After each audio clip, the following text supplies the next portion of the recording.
Welcome to the Green Grind Podcast, where we discuss real experience, real struggles, and real business.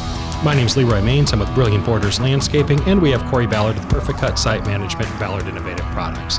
As always, we have Kaz, who's the brains of this thing, getting it from our mouth to your ears and eyes. Just a friendly reminder that the Green Grind is sponsored by Jobber and Hustler. And today, Corey and I are talking with Michael Fortinberry. Michael is the co-founder and CEO of Protiv, and he also serves as the Perennial Construction Solutions Senior VP. He's located in New York. Michael, welcome to the Green Grind. We are glad to have you on our show today. Well, I appreciate that. Excited to be here and share some time with you guys. Yeah, absolutely. And Michael, this Protiv that he has is a bonus program that's based on profitability and how well our crews do. And we signed up for this thing earlier in the season, so I wanted to talk to him a little bit, and that's kind of how he got here today. So, Corey, I don't think you know much about him or his product, but hopefully we'll dive into it here a little bit, and he can explain some of it to us and explain to everybody else as well too what this thing's all about. Well, we were talking a little bit before we went on live here, and the main topic everybody's talking about is help and people, and how do I recruit, and how do I retain, and how do I pay my best guys and my best foremen, and do I just pay them more hourly, and do I do some profit sharing, and how do I track all that? So I'm excited to learn about this program, and I know, Leroy, you put it in place in your business and just started running jobs through it, and it's already, I think, working well for you. So seems to be, yeah. Michael, we're excited to hear a little bit more about it, and hopefully our listeners can find out, a little bit a better way again of how do they take care of their people, because everything we've talked about on every podcast this year with any company doing well, number one thing is people. We don't talk about trucks and even accounts really. It's always about people and how do we get great people and how do we keep them. So yeah. So Michael, can you tell us just a little bit about you and your background so our listeners kind of know who you are? Sure, love to. And again, thanks for having us on here. Absolutely. Talk a little bit about this. It's funny. I'm going to tell you a little bit of my background, but what you just brought up about the people and the issue, I just want everybody out there to understand that it's not just you. It's not just landscaping, and it's not just in America. We were at ConExpo a couple weeks ago, global teams there, heavy civil construction, industrial electricians paying $80 an hour, 600 job openings in a 2,500 person company. Everybody has labor problems right now. We're all short of the team size that we need. Globally, this is a giant problem to be solved for construction and home services companies that is not going away anytime soon. So whatever efforts you're out there making, doubling and tripling down on that is going to be necessary in the coming few years just to stay ahead of the challenges. We have an aging workforce. We have declining birth rates, fewer people going into the trades. We're already behind the eight ball of 750, 800,000 job openings in construction in the U.S. This is a big problem. And so it's something that I faced going back quite a ways. You asked me about my background. My dad was an electrician, pulling Romex through attics in Florida as a kid. Hot, terrible summer work. But that's what we do when we're young, and our dad tells us to do it. But we have a construction company in New York City, and we do large-scale multifamily renovation. We'll probably hit 130 people by the end of this summer. This problem that we face, same one your teams out there are facing, are people, productivity, quality, getting that done in a cost-effective way that our customers were happy with us. And going back about 5 years ago, we started trying to align what our teams were getting paid to what they got done. We grew a lot, and so having the system to do that was what we developed, because it was one thing to do it when you have a couple of people, another thing to manage productivity, compensation at scale, and to make it easy administratively. So we ended up building more and more software for that, and it worked well enough we eventually turned it into Protiv. That's awesome. That's a great lead in, because that's exactly what I hope our listeners just right now, I'm thinking they're like, okay, now tell me more, because that's the problem that, we all talk about on every podcast is, people and we say this a lot. I hate to keep beating this up, but everybody constantly, and you're hearing this as well, Michael, but nobody wants to work. Everybody's lazy. And that keeps coming up over and over, and great companies are finding great people. But then we got to figure out a way to entice them and incentivize them to perform well. And give them opportunities, because we've talked about this as well. Like, if you just pay me hourly and there's no incentive for me to work harder or faster. I'll just drag my feet. Why would I work harder? Technically, if I come back in at 3 o'clock on Friday because I busted my ass, I make less money than if I just drag my feet and roll in about 5:30. So trying to align the employee's interest with the company's interest is an ongoing issue that I've certainly faced in my company. We've tried numerous incentive programs and profit sharing and hour tracking, and then there's just so many things we've tried. Some have worked well and some have failed. And so we're always trying to come up with solutions. And Leroy, you, I think, interviewed several different companies with something similar to this and trying to figure out how do you get the most out of your people and not work them harder, but incentivize them to just be aligned with what you need to do on jobs. And yeah, and one of the things that we've really ran into here over the last couple of years is we have a workforce that is stuck around. So we've created something that they want to stay here and continue to work with us. And Michael, you might have mentioned it when I was first talking with you or somebody else, but we continue to pay everybody. They come in and they want to raise year after year after year. Yep. And really they haven't done much more than just the same thing year after year after year. And so why do we continue to give people raises? And so we have guys that have been with us 8-9 years making upper 20s, and they're still doing the amount of work or maybe even less work than when they first started for us. And that becomes a problem. So I just answered a question today. A guy emailed me and he said, I give raises every 6 months. And I said, for what? And he goes, that's just what I've always done. I go, so you give raises based on tenure, not performance? And he goes, well, I have to do that to keep them. And I said, no.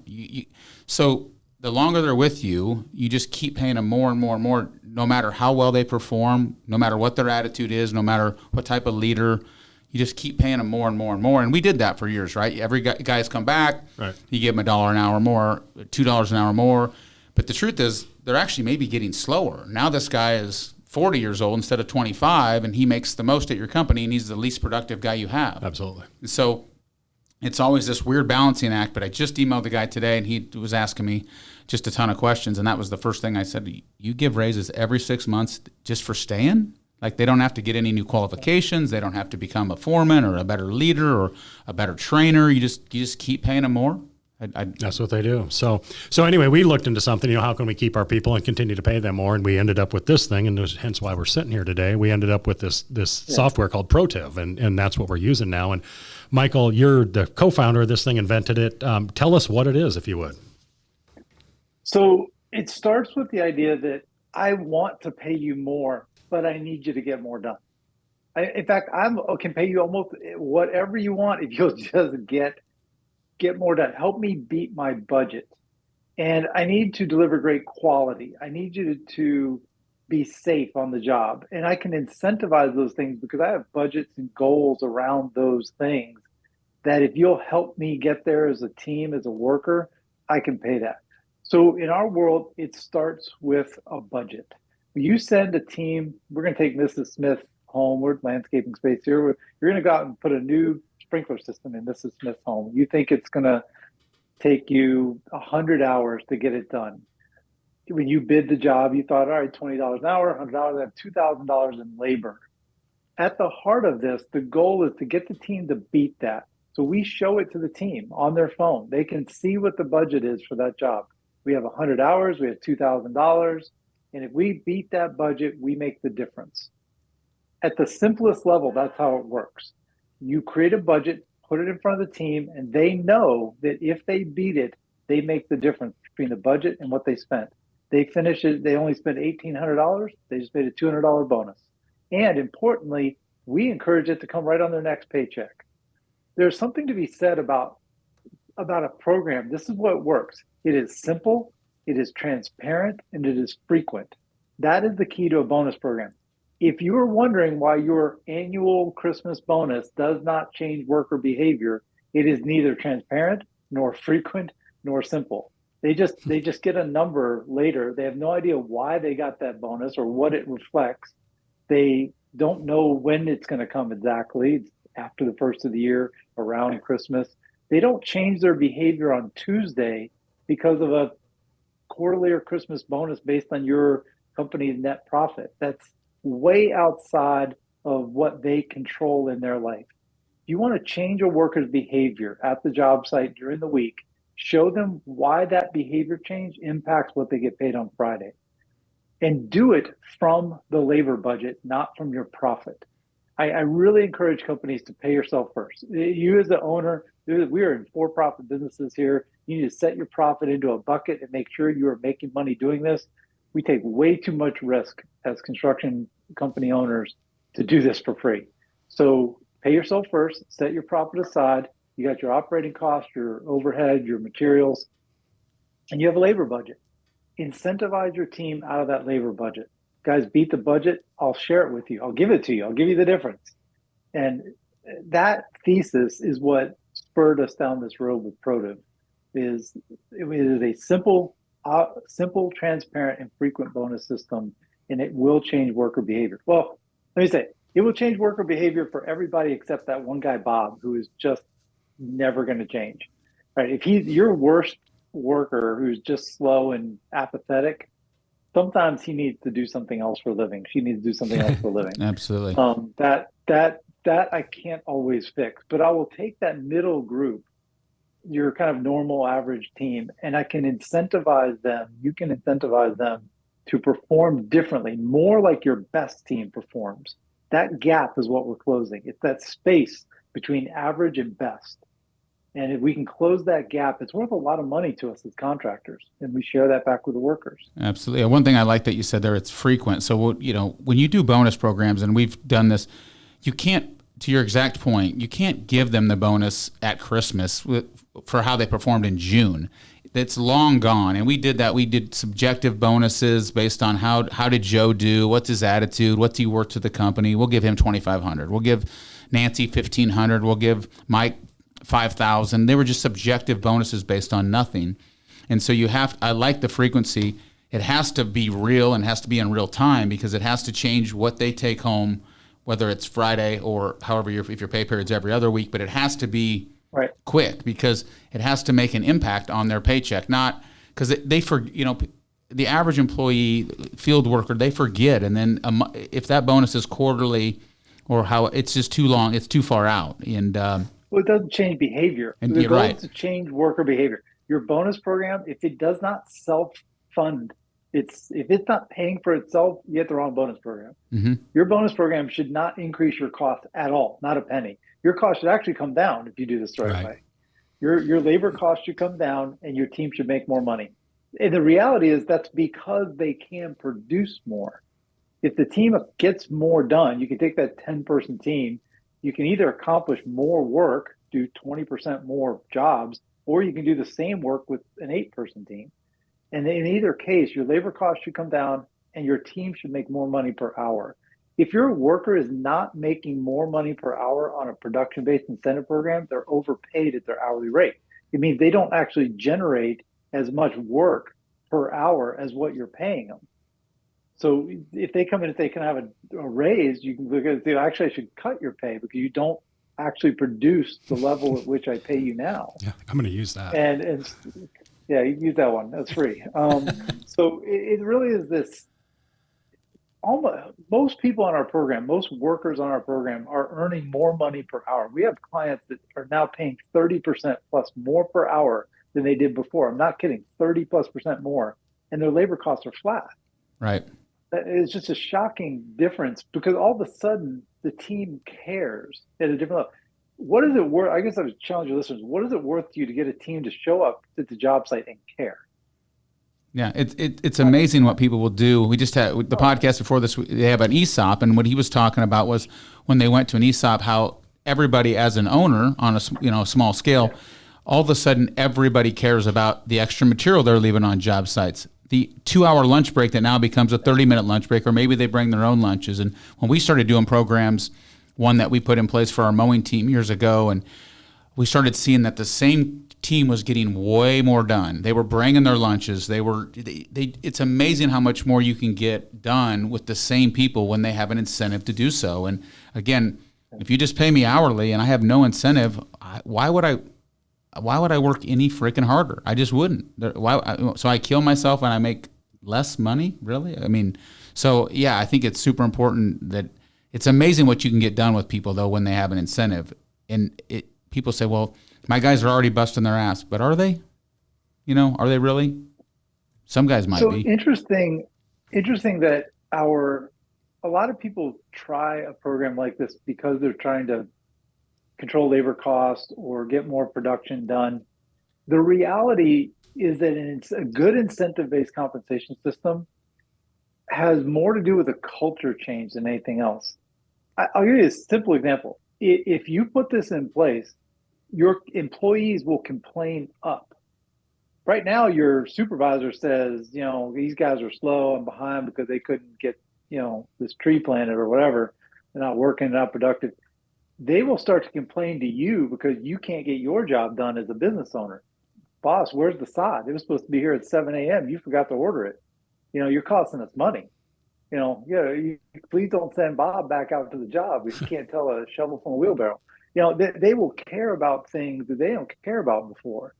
It will matter to them that stupid edger you bought isn't worth anything. I'm better off doing it with a shoestring. I mean, it's just there's a whole series of conversations, and they're hard conversations sometimes that take place when your team in the field cares about the logistics of your job. They will, I like complaints that come up. That's a good thing. Now we know what to look at. Instead of having one set of eyes in the field, you get 5 sets of eyes or 20 sets of eyes in the field, looking at your operation, telling you about your equipment, reflecting on the routes that you send them on, everything, the schedule of this job. Why don't we do this part of the job first and then this? Maybe it's better. I don't know. The very fact they're even thinking is a huge step forward, right? We're winning already. The minute they start coming to work, caring and thinking, I'll take all the other challenges that come along with that. Absolutely. Yeah, I agree. And I love how, I think it was you that just said, you have to make an impact on their paycheck. And that doesn't mean, we give them an additional $3, as a bonus, or I hate the end of the year bonus for everybody because it's we don't do them you anymore. Just talked about. Well, it's, how did you wake up that day? Are you mad? Did somebody crash a loader yesterday that cost you $5,000? And so you're thinking about that now. So you have to change those bonuses. We don't do it that way anymore. We changed that years ago. It had to be performance based. And I love what Michael said there. All of our bonuses are self-funded. They are built into our pricing structure. So it doesn't, I want their bonus to, the bigger the bonuses, it's a win-win because it's self-funded. Amen. All of our account managers that get bonused on upsells, we have their 3% bonus or 4% bonus. It's built into the pricing structure. It doesn't cost us any money. Right. It's a win-win. So it's self-funded. All of our performance bonuses are self-funded. Yeah, and that's the way they should be. Our first bonus was over $900 that we did through this program, and I was blown away. And it's a thing that we had a huge job, and we were a little high on the hours, but our guys, when they went out and did this thing, they're like, oh, we can make this much money, and they crushed it. I mean, they crushed this job. And so I look at that as, they split this $900. Some of them are walking away with like $280 on a 4-day project. So they absolutely killed it. But what we were talking about before we went on the air is, okay, so if we charge, the $25 an hour and it's given to them, we're charging $45, $50, $75 an hour as a company. So we're making that spread back. But as you said, Corey, now they can go to this other job a day earlier. Yeah, I like that part. And so we're still reeling the benefits of the job prior, and we're going on to the next one a day earlier and getting that scheduled. It's just the wins continue to roll forward. Absolutely. And they win, we win, everybody wins. And who else wins on these things? And we haven't talked about this, Michael, yet, is the supervisor of the job or the foreman, because there's a way that we can pay them and incentivize them as well. If you talk a little bit about that as well too. Yeah, a lot of companies have an incentive program that's a bit more developed for their field team, for their field supervision, I should say. And that's fine. If you're on our program, you can use that program today if you want. However, we realized there were a lot of companies have just never really developed an effective crew lead or supervisor level bonus for beating budgets. So we created what we call lead pay, which is simply a dollar amount that the crew lead makes, or the supervisor, whoever you want to assign it to, if the team beats the budget. And it's such a simple thing. It's just because now what I've got is a team that wants to beat the budget and a manager that wants to beat the budget. Everybody's on the same page. And now you start to get the managers taking their phone and showing, guys, here's how much money we're going to make. Let's finish on Wednesday, because he wants that $100, right? That's in his little crew lead thing. And he gets 2 of those a week. He's happy, right? He's making money. He's going home to mama, I'm making money, right? And delivering ahead of budget. That's the key. So we really want to incentivize an organization to beat budgets. I also want to talk on the construct of quality, though, because I just wrote that. I just wrote quality. A lot of people confuse programs like this with piece rate. And piece rate has some fundamental problems built into it that we look to avoid. First and foremost is it's legally problematic pretty much everywhere. And if you think that you can pay your team straight piece rate, I would challenge you to not go down that road. There are with OT rules and some other things, especially in places like California, you're just going to run afoul of the law. But the other issue with piece rate really comes to quality and safety. If you pay someone a fixed amount, I'm going to pay you $500, Bob, to go dig this trench. If Bob is trending behind his normal hourly rate, he'll make that trench 7 inches instead of 8, and the slope in that trench will be wrong because he's in a hurry because he is afraid to lose money.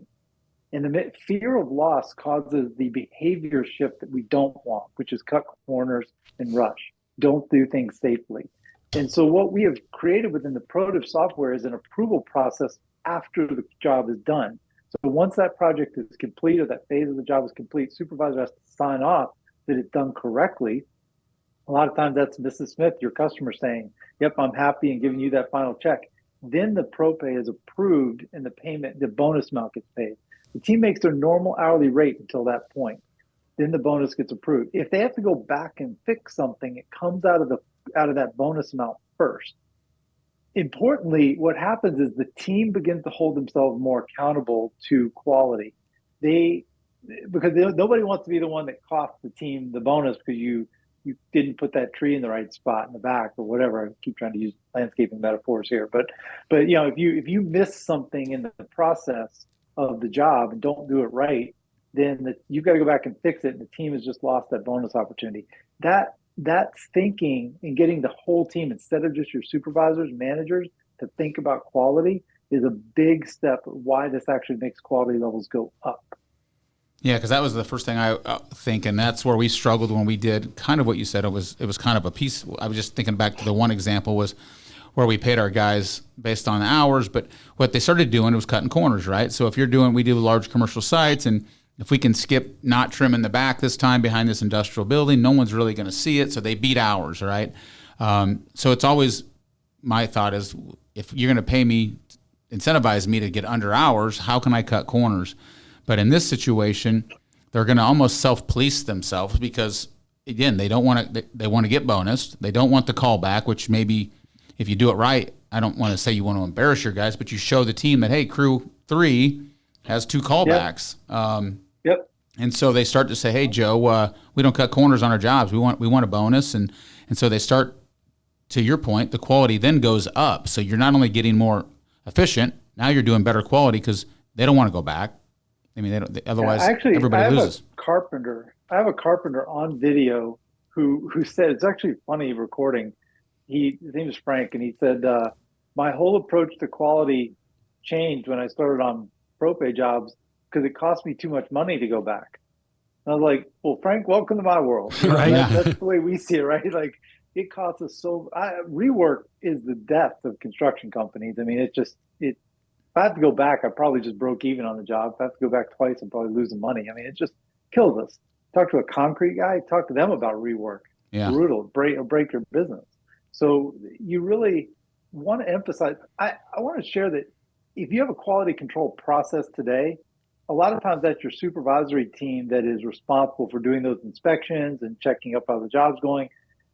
That team today is also responsible for motivating your team to get the job done, right? So they're carrying productivity as part of their role. What I would suggest is that when the team personally carries the productivity goal, the supervisor should have a bit more time to focus on quality. He doesn't have to run around and say, come on, Bob, hurry up. Bob's already motivated to hurry up. He can spend more time making sure the job is done correctly. And with the team a bit more aligned to, we need to do it right the first time. We talk to people all the time. Do it right the first time. Don't waste time. If you'll just do that, you're going to make more money than you were before. Super simple. One of the things I think our listeners are probably thinking is, because we always have this fear, especially a lot of small guys that listen to our company, they got 1, 2, 5 employees, 10 employees, is, that even software. Like, I don't know anything about software. It's too complicated. Can you talk to us a little bit about the ease? Because I think for us, Jobber's one of our sponsors, and they have a software in place. That the reason I like Jobber's because it's super simple. A guy that anybody can jump on.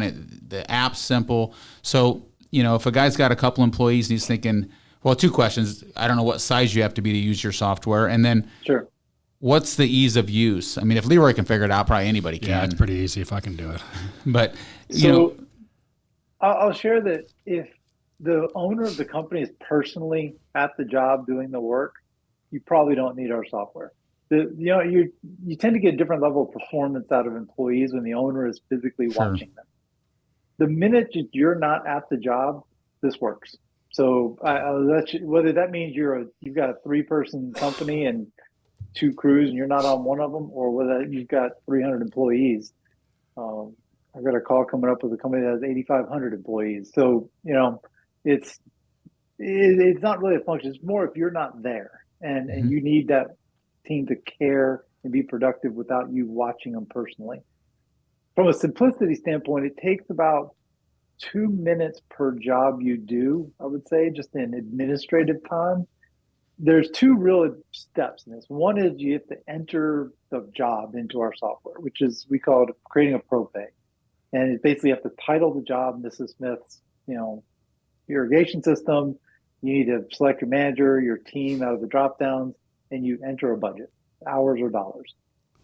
A couple of minutes. It's pretty easy. The second administrative task is entering time against that. We actually are building an integration over to Jobber, so that'll actually even make that easier. In the short term, it's an export of time data from your time and attendance software and import that into our software. So that's pretty straightforward process there. If you're on, we have a few different time and attendance we're already fully integrated to, and don't even have to have that step. We have companies that manually enter the time. Just, they enter Bob worked 8 hours on this job. And so once a week or so, you need to do that. So it really is, from an administrative standpoint, relatively light. If your company has decent control over where is my team and what are they working on. If you don't know, we certainly have clients that come in and say, I don't know. My guys are here working on 3 different jobs. They're kind of all over the place. Some companies don't know what their budgets are, and that can make this program more challenging. But if you have a sense of what your budget is, or what you want it to be, and you have a sense of where is your team working and what hours are they working on the job, the software itself is pretty easy. We're capable of you signing up today and using the software tomorrow. So yeah, I would agree with that. It's very. I've looked at a couple of these things, and this is so simple to use. It's so easy, and we just enter the budget, who it is, and off we go. And it's pretty slick. We use QuickBooks Online, so it integrates very, very well with QuickBooks. It downloads their stuff right into the thing. They punch in and out on this job, and it automatically downs into our deal, and we approve it when it's done, and off we go. How much training did it take to show the guys, like, hey guys, assume that start of the job, I need you to clock in, or what are they doing on their, is it mobile, using a phone? It's on mobile, yeah, but most of it's done just when they're punching in and punching out, and it's literally just they have to click a different drop down and click a different drop down on a kiosk that they punch into, and that's all they have to do, literally. Nice. They can see it on their phone, though, and there's a little slider on their phone that they can see the job and can see how many guys are working on it. Okay, this job's worth this much. If I'm on the job this many hours and it takes this long, they can see, like, before the job even starts, how much money they can make. What would happen? Slick. What would happen if you switch employees? So 2 guys don't show up. You're halfway through the job, and Jose and Mark don't show up, and then now you got 2 new guys that hop in there halfway through the job. Yep. Would that screw that whole thing up? Nope. So you can just add them right into the ProPay. It's called a ProPay is what the things are called. You just add them right into the deal, and it automatically determines based on how many hours they've worked on the job, their bonus is this much. Yeah. And I don't know the brains behind the thing. That's why we bought it. But hey, if you need a sales job, you're welcome. Come on over. That was well said. So. But he needs a job for sure. I'm going to need one here soon if things don't pick up. But no, it's been super effective for us, and we started this thing a couple of weeks ago when just a couple of our crews were back before we had everybody back full time. And last week when we had a few more crews back, I had two people come into my office. Hey, what's this ProPay thing I'm hearing about? Because we hadn't set up any jobs for them yet. So the buzz is, certainly out in our guys and gals. They know that something's coming down the pipeline here, and we're rolling the whole thing out tomorrow morning in our spring team meeting. But Michael, what are some of, obviously this is extremely good for employee retention. I can see it for employee retention. Have you seen anybody use this effectively to get people in and get more interviews? And how has that been done with this thing to recruit new team members?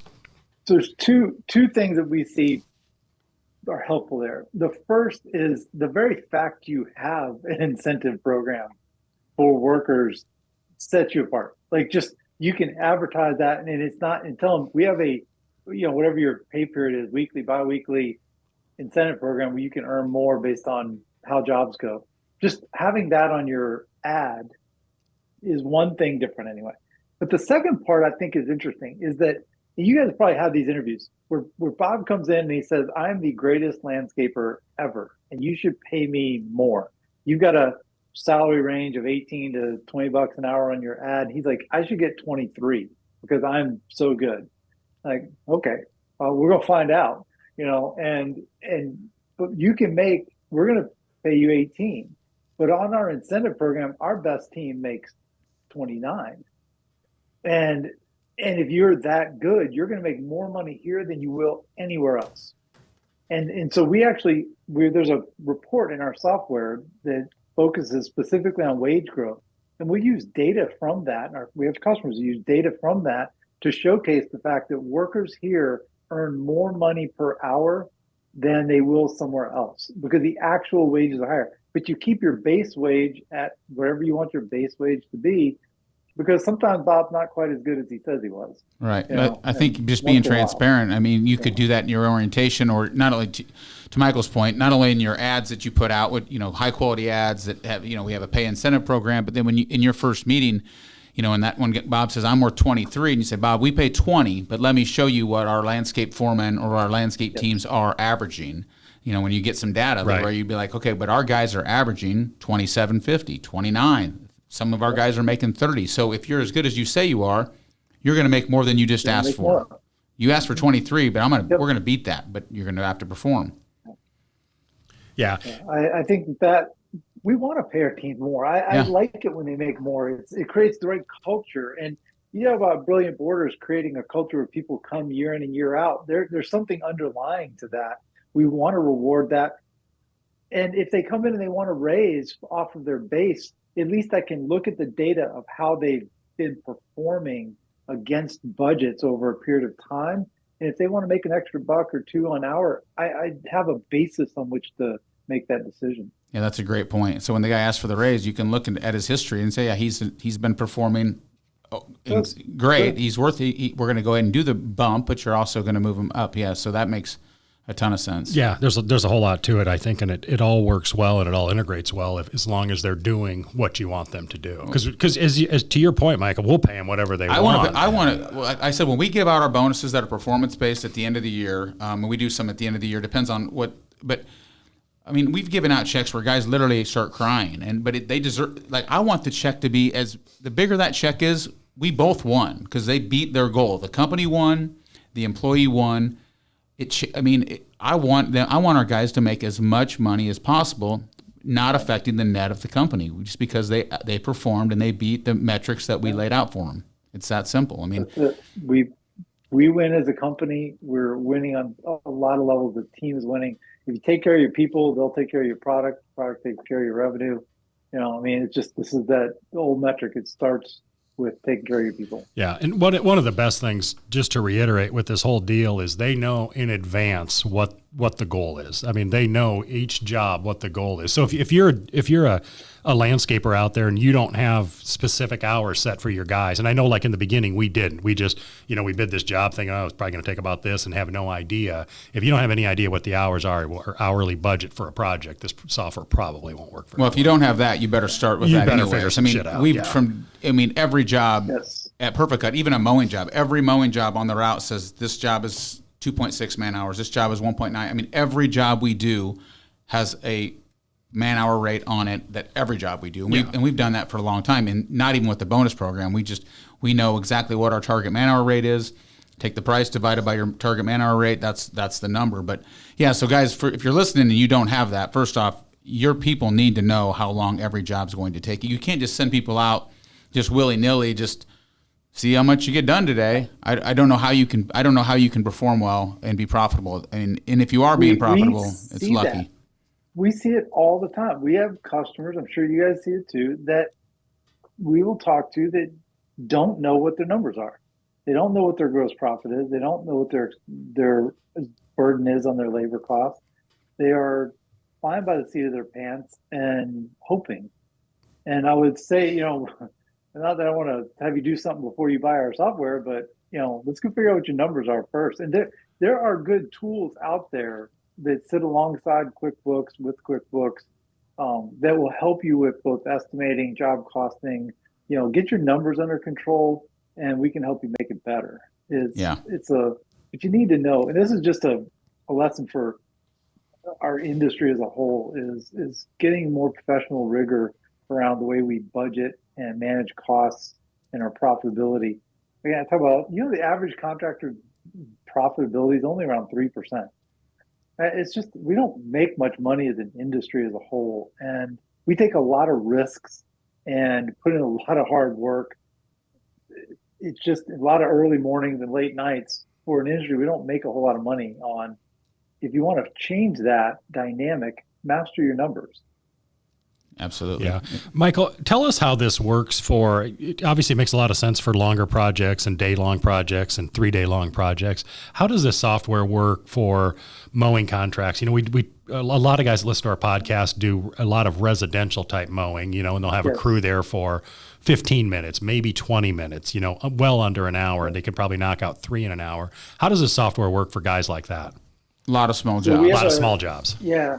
We have a new feature coming that is, I'm shooting for this summer, hopefully before the season's over, that's specifically being built for route-based maintenance jobs.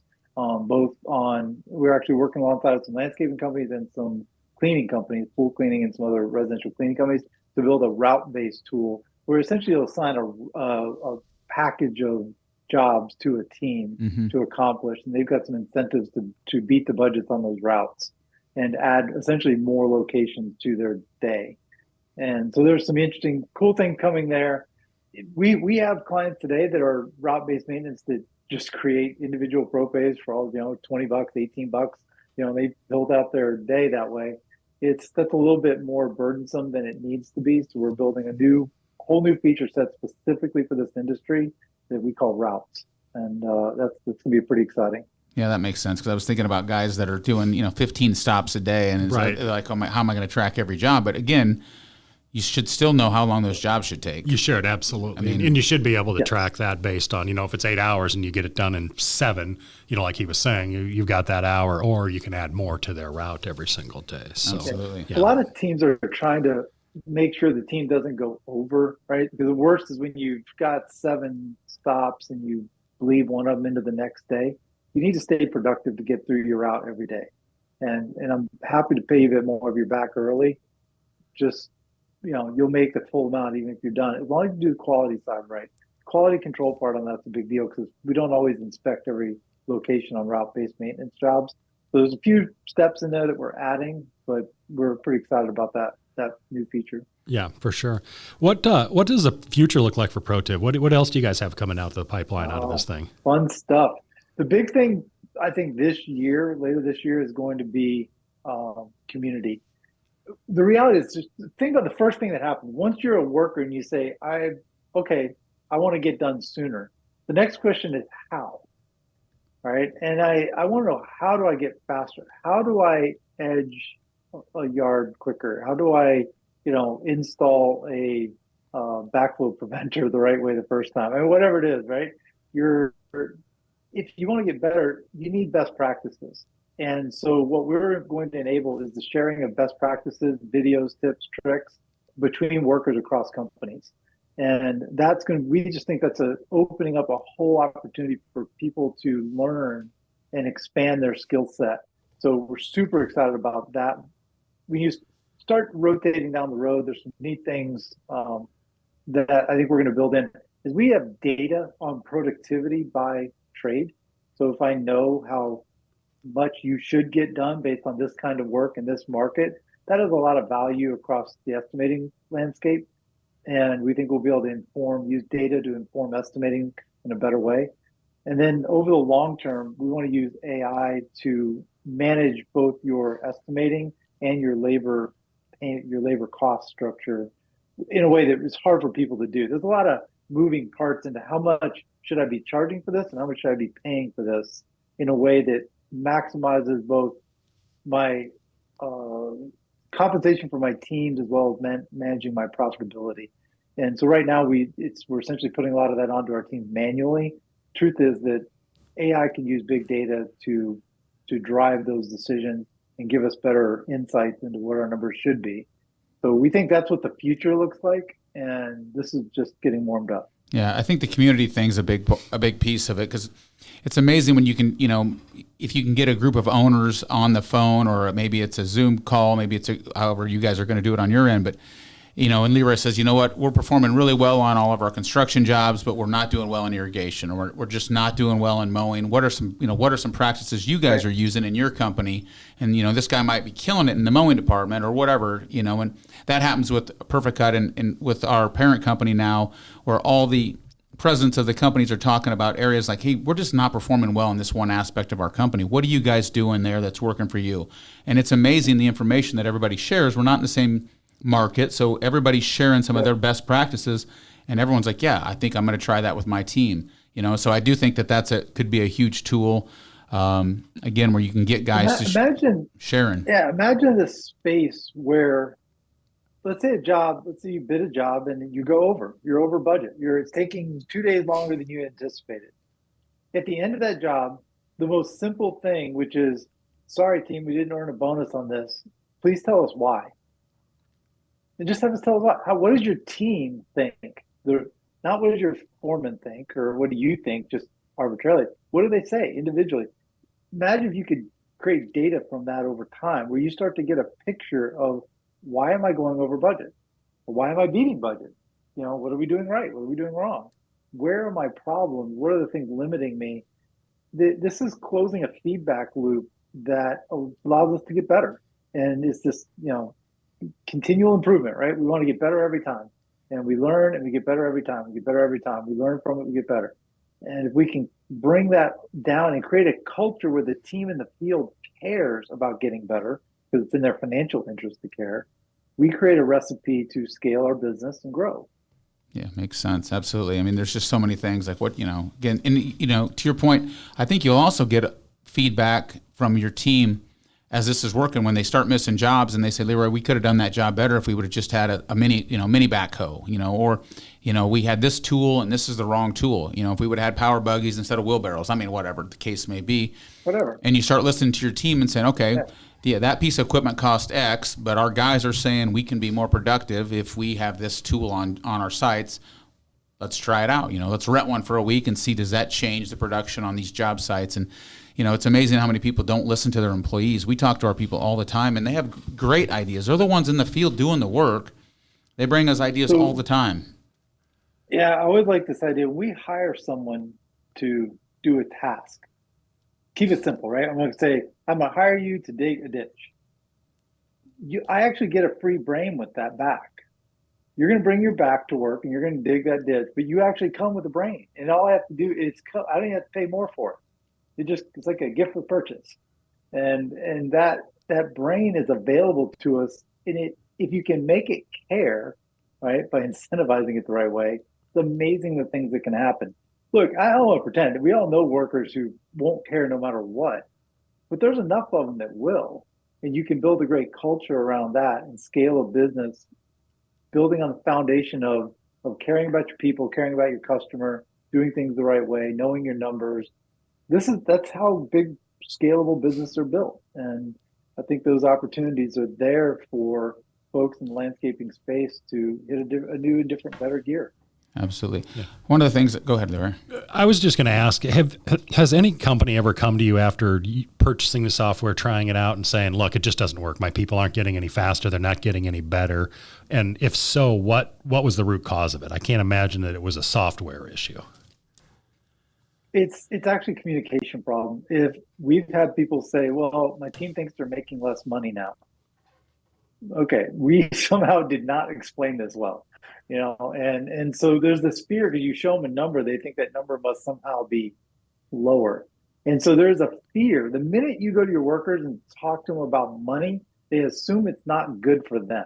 Mm-hmm. There's a fear thing that takes place in the union guys at the most, right? The minute you talk to them about money, I like, it's free gold bars. And they'd be like, I'm probably trying to take something. This is probably not good for me. And so we want to emphasize that to the employees. We've gotten better about the way we onboard the software to the team in the field, that this is an incentive to overperform, not a penalty. If the job goes long, you make your normal hourly rate. There's no bonus, but there's no downside here. And it's just what you were making before. So part of the couple of challenges we've had have been around companies that it was really early on, actually, we just weren't good at onboarding the workers. So the other challenge we've seen is if the company truly just has no control over their labor activity. They don't really know when people are clocking in and out.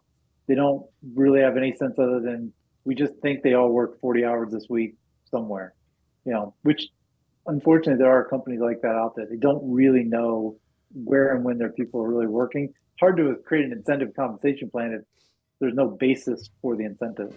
So, and we've seen some really small companies that simply didn't have any more workers because they closed or whatever, I guess. So our churn of our users has been kind of in those couple of spaces. Yeah. But medium to larger companies that we haven't really churned out. In fact, the one company I was talking about earlier that specifically had a problem with their workers, they're now a referenceable client for us. They relaunched the program, retrained their team. I've got a great video of their controller talking about how much it changed their life. So, it was more of a launch problem that, we learned to deploy this as a software company and how we teach people how to use it. We're contractors that built some software, so it's taken us a bit to figure out the whole. That's usually the best people that, yeah. Oh, it's why it works. That's why it works. And I find it interesting you say that because people don't like change, even when you're trying to give them more. And we've done that. It's like they assume immediately, how are you the company, you must want to make more money. What are you going to take from me? And so I think it's super important how you explain a program, how you roll it out, how you walk them through it. Because I can tell you every time it's like they immediately think no, we're going to pay you more. No, there's got to be something to it. Got to be a catch. There's got to be a catch. No, we want to pay you more money. And so people just don't like change and they fear that. Michael, I got a question for you because I'm thinking our listeners are probably like, okay, now I got another software. Now I'm spending more money. Because that's like I was going to bring this up. Yeah, it's I've got my jobber software. I got QuickBooks. Sounds I got expensive. An HR software. I got all this bullshit software. Now I got another one I'm going to add, and it's going to it sounds expensive. And I'm thinking the counterpoint is you're going to pay for it 50 times over. But is this, for a small guy that's got 10 employees and, is there a general price range based on employees and is it fairly inexpensive? Do all companies find it pays for itself? Yeah, we charge $1 million a month. That's a decent. I'm going to pass for now. You'll get it back tenfold. It's great, but you're going to make it back. No, it's pretty easy. We charge $9.95 per user per month. It's $99 minimum. So if you have a 10-person company, it's $99. If you have a 30-person company, it's $300 a month. We don't charge any implementation fees. We don't charge there's no long-term contracts. We give you it free for a month. You can go try it and see how it goes. Oh, that guy Mike, he's crazy. It doesn't work. If it works, you can pay me for it.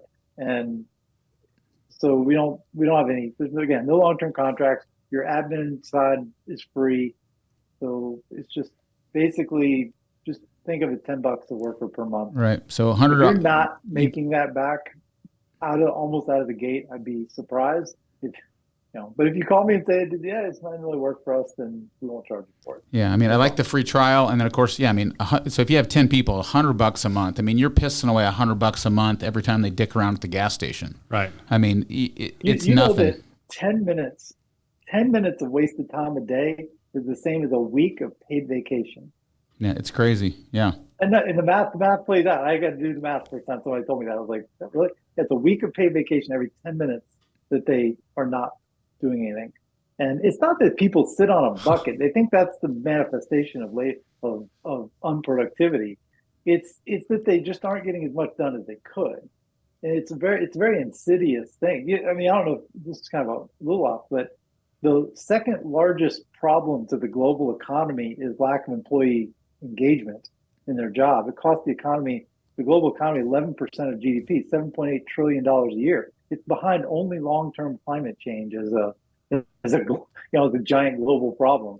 And we need our team to be more productive, to care, and it's worth a lot to us. And if in the little bit of money we charge for the software relative to the impact of having a motivated team, it's we probably should charge more. I don't know, but we won't. It seems cheap to me. Well, it does, and I was kind of taken back too when we first, was talking with Michael and got the cost of it. I'm like, well, $150. Why not try this thing out? It makes perfect sense, because we had guys last year and gals. We have GPS in all of our vehicles, and we can see. And we would go across the city to a town it's still a suburb, but it's a half hour away on the east side of Des Moines, and we would take a 2-lane high road through town to do that. Killing 45 minutes. Yeah, with 2 people in the truck, because we could do that. Or, if we were on the north side of town in Ankeny and we would forget a shovel, guess what we would do, Corey? We would load up and drive back to the shop and get that shovel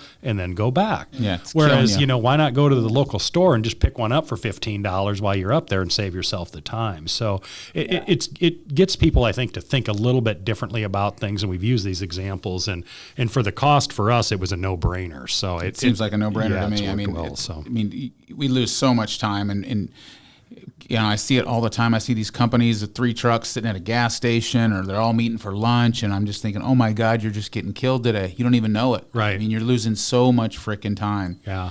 It blows my mind. Does that mean is Heartland signed up here? I can get Heartland onboarded tomorrow off the board everywhere. That'd be great. Yeah, I'll talk to my people talk to their people. I'll get you a cell phone number here when we're done, Michael. Michael, one final question for you, and we ask everybody this question that comes on our podcast. What is the best business advice you've ever been given? Care about your customers, but put your people first. And we always talk about, customer. Your employees take care of your customers. So if you think you're taking care of your customer, you're kind of missing the point. They're the ones who do that. So take care of your people. And I've always liked that. I was like, just take care, put them first. And I don't know if people understand what that means sometimes. I would just challenge all the people listening to reflect upon what it means to put your people first. That means asking them questions about how they're doing, like at a human level.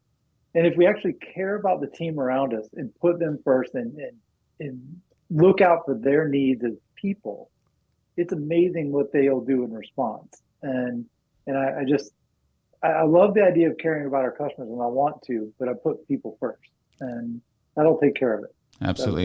That'll solve those other problems. Has that been the reoccurring theme of all Green Grind all year? Well, we've stepped it up to, I guess, better guests and guests that have bigger companies, and every single one of them, take care of your people. Take care of your people. Yeah, I mean, I don't give a shit about your trucks or your shovels or your bobcats I don't care about all that. I mean, or the clients, because without your people, none of it matters. You've got to have great people. They've got to care about it. And I say this all the time, but we're loving on our people more than we ever have, man. We are taking care of our people at a level that we didn't do 5 years ago, 10 years ago. I mean, we treat our people just on a totally different level in every aspect. And they just get so much more done for us. They care about their job. They tell their friends, do they want to work here? I mean, we've got signs when you walk into our building that says the greatest place to work on, I think it says in the universe. I mean, we want our people to walk in and high five, and we're bumping knuckles. And I mean, we're just treating our people totally different than we used to. Well, and I think too, with the workforce changing over the last few years, people, business owners have realized that they're nothing without their employees, and they've got to have their people there. And they've realized that, we've figured out, we've got to figure out a way to keep them here, and that's culture, and that's figuring out a way to pay them more and incentivize them and making it a place where they want to be rather than a place where they have to be. So, yeah. For workers who make under $75,000 a year, money matters most. So you do need to start with how you compensate them. That needs to be built into the way you talk. If you're not dealing with their base safety needs of housing and food, et cetera, which is their compensation, then it's hard for them to hear anything else. But the other part is this: look at your schedule, look at your calendar, and look at how much time you've got set aside to talk to your people. And I don't mean a staff meeting where they talk about reports. I mean, go talk to them about how was Susie's dance recital or whatever. It's just stuff, the human stuff that makes them feel understood, appreciated, heard, visible. And I'm not even really that touchy-feely of a guy, but it's just there's a human side to business that I think we get lost sometimes. And if you'll double down on that and triple down on it and lean all the way into it, you're winning. Absolutely. Awesome. Michael, tell our listeners where they can find your software, where they can find your website, Facebook, Instagram, anywhere they can find you if they want to check out this software and see if it makes sense for their company. Easiest is protiv.com, protiv.com. Website's got some little videos up there, information about it. You can fill out a little form. We'll set up a little meeting with you and demo the product for anybody who wants to see it, and try and make that pretty easy to do. It's my email address, michael@protiv.com. Anybody's welcome to email me. I'm happy to talk to them anytime. I love to talk about what we do, and if they're just looking for advice or want to put a software in, whatever we can do to help. That's awesome. And Leroy, we'll get on. I definitely want to do an episode when you get about midway through the season and just really see what the impact has been on your company, because I think it's going to be huge. I mean, I think your employees are going to love it. Your profitability is going to be up. I'm excited to see how it works for your company. And awesome, Michael. Guys, we drop a new episode of The Green Grind every Tuesday. If you want to be a guest or know someone that would be a great guest, you can jump on the Ballard website, scroll down, you'll see the Green Grind logo. You can just click on that. It'll shoot me a direct email. You guys make my job a little easier when you guys reach out, and we'll keep. You can also reach out to us on Instagram or Facebook. Leroy and I do a pretty good job of answering those questions as well. And if you've got questions on your business, we get a lot of those on Instagram as well, and try to answer all those as quick as we can. And we certainly appreciate Jobber and Hustler for being our sponsors. Michael, super informative podcast. I appreciate you taking like an hour or more with us today. And thank you, gentlemen. Thank you. Yeah, thank you so much. Appreciate it. All right, take care. Have a great day. Thanks, Michael.